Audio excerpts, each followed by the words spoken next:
A graça e a paz do Senhor Jesus, olha o tema de hoje. Fidelidade extrema, o preço de ser cristão hoje. Para mais de 388 milhões de cristãos, a perseguição não é uma história do passado, uma relíquia dos tempos do Império Romano. É a realidade com a qual eles vivem. Para 1 em cada 7 cristãos no mundo, viver num lugar onde se pode ser preso, torturado ou até morto por causa de Jesus não é uma possibilidade distante. É o cenário de hoje. A questão então não é se a perseguição virá para a Igreja de Cristo, mas como nós, que nos dizemos seus discípulos, vamos responder quando ela baterá à nossa porta. A Bíblia nos dá uma resposta clara, sóbria e poderosa sobre o verdadeiro preço da fidelidade.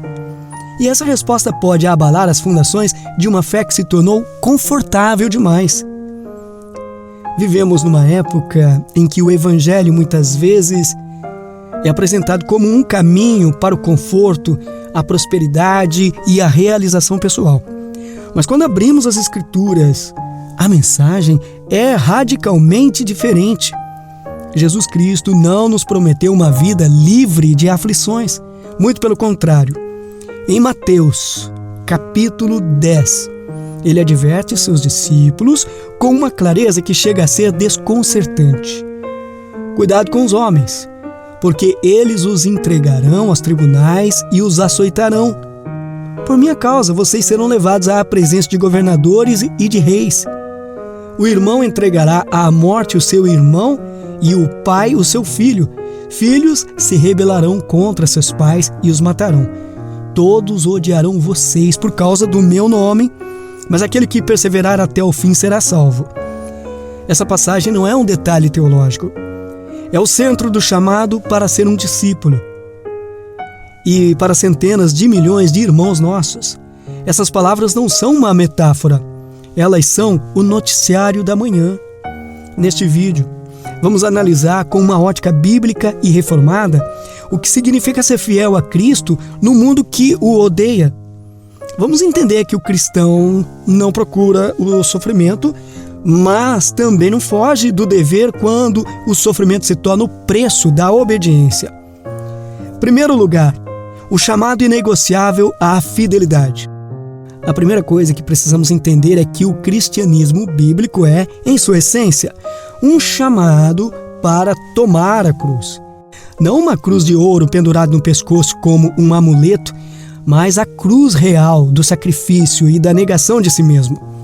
Jesus foi direto em Mateus 16. Se alguém quiser vir após mim, negue-se a si mesmo. Tome a sua cruz e siga-me.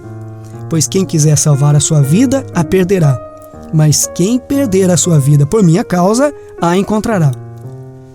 Essa verdade fundamental bate de frente com as teologias modernas que vendem um Cristo que existe para nos servir, para realizar nossos sonhos materiais e garantir uma vida sem dor.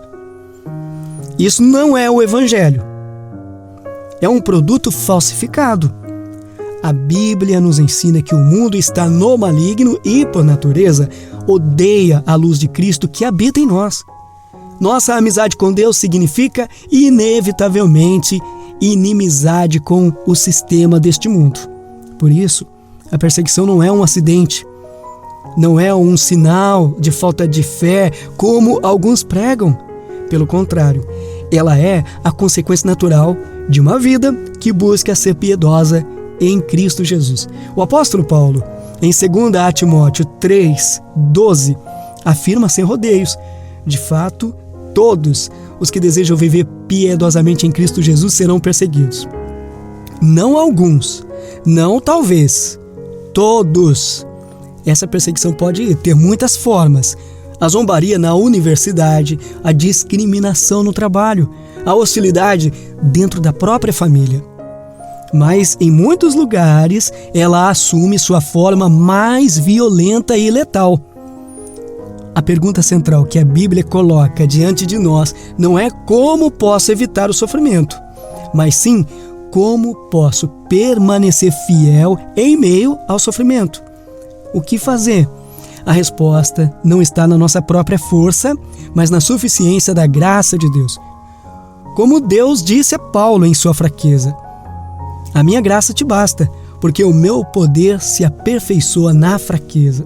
A fidelidade extrema não nasce de uma autoconfiança arrogante, mas de uma dependência desesperada daquele que nos chamou. O chamado não é para sermos heróis, mas para sermos fiéis. E para dizermos, como os apóstolos diante do Sinédrio, em Atos 5, é preciso obedecer antes a Deus do que aos homens. Essa é a declaração que ecoa através dos séculos, desde as arenas romanas até as prisões secretas da Coreia do Norte e os vilarejos atacados na África. E é essa declaração que nos leva à dura realidade da perseguição hoje. O segundo ponto da nossa mensagem: a realidade da perseguição, onde a fé custa o sangue. Os números são assustadores. A lista mundial da perseguição de 2026 estima que mais de 388 milhões de cristãos enfrentam níveis altos de perseguição e discriminação. Desses, cerca de 315 milhões vivem sob as formas mais intensas de opressão. Só no último ano do relatório, 4.849 cristãos foram mortos por sua fé. Isso dá uma média de 13 mortes por dia. Mas para que esses números não se tornem apenas estatísticas frias, vamos olhar para um epicentro da violência: a Nigéria. Neste país, ocorrem 3.490 dos assassinatos registrados, quase 72% do total global. Imagine um agricultor cristão no cinturão médio da Nigéria. Você não vive com medo de uma crise econômica, mas com medo de que, ao cair da noite, militantes de grupos como Boko Haram, ISWAP ou extremistas Fulani invadam sua aldeia. O roteiro é terrivelmente previsível. Homens e meninos são separados e executados se não renunciarem a Cristo. Mulheres e meninas são sequestradas, violentadas e forçadas a casamentos com os seus captores. Igrejas são queimadas até o chão. Casas e plantações destruídas. Isso não é uma guerra convencional por território. É uma campanha sistemática para tentar apagar a presença cristã da região.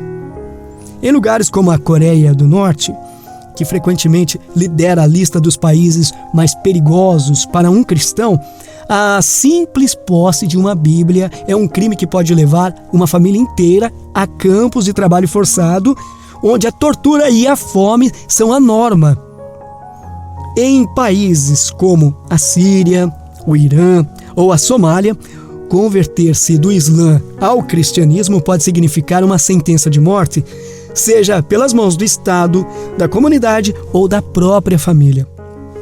E, nesses lugares, qual é um dos maiores anseios da igreja subterrânea? Bíblias, a palavra de Deus. Em muitos desses contextos hostis, imprimir e distribuir materiais religiosos é proibido e severamente punido. Missionários e cristãos locais arriscam a vida não por uma aventura, mas para levar o pão da vida para aqueles que estão famintos. Existem incontáveis relatos de Bíblias contrabandeadas de cristãos que passaram décadas na prisão, dispostos a morrer para que seus irmãos tivessem uma cópia das Escrituras. Isso nos leva a uma pergunta inevitável: o que sustenta essa fé? Por que alguém arriscaria tudo por um livro e por um nome? A resposta está na perspectiva bíblica e reformada sobre o sofrimento. Em terceiro lugar, a resposta é soberania, prudência e glória. Diante de um quadro tão sombrio, a fé pode ser abalada. Onde está Deus em meio a tanto sofrimento? A teologia reformada, com sua ênfase na soberania de Deus, nos oferece uma resposta robusta e profundamente consoladora. Primeiro, Deus é soberano sobre a perseguição. Nada acontece fora de seu controle providencial. A Bíblia nos mostra, como na história de José, que o homem pode intentar o mal, mas Deus o usa para o bem, para cumprir seus propósitos. Os perseguidores não são agentes livres que frustram os planos de Deus. Eles são, sem que saibam, instrumentos nas mãos de um Deus que governa a história para a glória do seu nome e para o bem do seu povo. Isso não diminui a maldade de seus atos, mas garante ao crente que nem mesmo o ato mais vil pode separá-lo do amor e do propósito de Deus. Segundo, o cristão não busca o sofrimento, mas também não foge da obediência. A fé reformada não romantiza o martírio. Não há virtude em ser imprudente. Jesus instruiu seus discípulos: quando forem perseguidos num lugar, fujam para outro. Isso é prudência. No entanto, quando a escolha é entre negar a Cristo e enfrentar o sofrimento, entre silenciar o Evangelho e enfrentar a morte, a escolha do crente é clara. A coragem cristã não é a ausência de medo, mas a obediência apesar do medo, confiando que aquele que nos chama é fiel para nos sustentar. É a convicção de Romanos 1,16, de que o Evangelho é o poder de Deus para a salvação de todo aquele que crê. É o dever que está lá em 2 Timóteo 4,2, de pregar a palavra a tempo e fora de tempo. A fidelidade não é temeridade, mas obediência, custe o que custar. E terceiro, o sofrimento por Cristo tem um propósito eterno. A perseguição não é o fim da história. Paulo a chama de nossos leves e momentâneos sofrimentos, que estão produzindo para nós uma glória eterna que pesa mais do que todos eles. Nessa perspectiva, o sofrimento não é uma derrota, mas um testemunho do valor de Cristo. Quando um crente na Nigéria, na Síria ou no Irã escolhe a morte em vez de negar Jesus, ele está declarando ao mundo que Cristo vale mais do que a própria vida. O sangue dos mártires, como disse Tertuliano, continua a ser a semente da igreja. A força para essa fidelidade não vem de nós, vem do Espírito Santo. É a certeza de Romanos 8. Se Deus é por nós, quem será contra nós? Quem nos separará do amor de Cristo? Será tribulação, ou angústia, ou perseguição, ou fome, ou nudez, ou perigo, ou espada? Em todas estas coisas, porém, somos mais que vencedores por meio daquele que nos amou. A realidade de mais de 388 milhões de cristãos perseguidos não deve nos levar ao desespero, mas a uma profunda reflexão.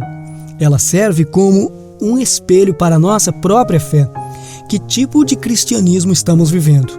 Um de conveniência ou um cristianismo de convicção? Um cristianismo que busca o conforto na terra ou um cristianismo que anseia pela glória no céu? A fidelidade extrema, o preço de ser cristão hoje, não é sobre nossa força, é sobre a beleza e o valor infinito de Jesus Cristo, é sobre a graça de um Deus soberano que nos sustenta na tempestade.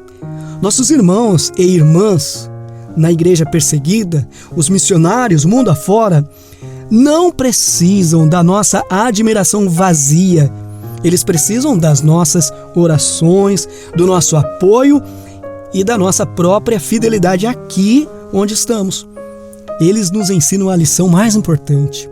Seguir a Cristo pode custar tudo o que temos neste mundo, mas, em troca, nos dá aquele que vale mais do que o mundo inteiro.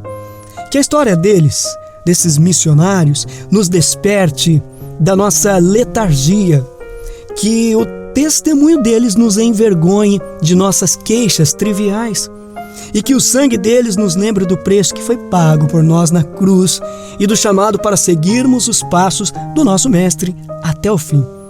Se esta mensagem falou seu coração, eu quero te convidar a fazer duas coisas. Primeiro, um chamado espiritual.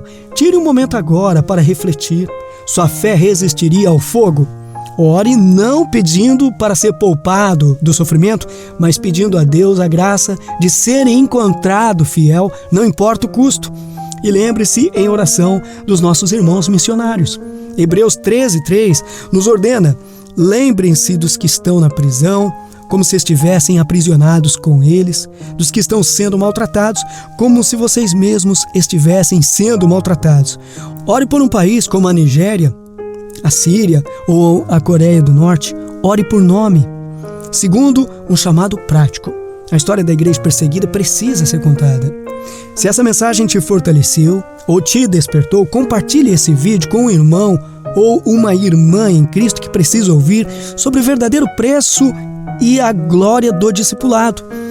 Deixe nos comentários sua oração pela igreja que sofre, para que possamos, como um corpo, interceder por aqueles que estão na linha de frente.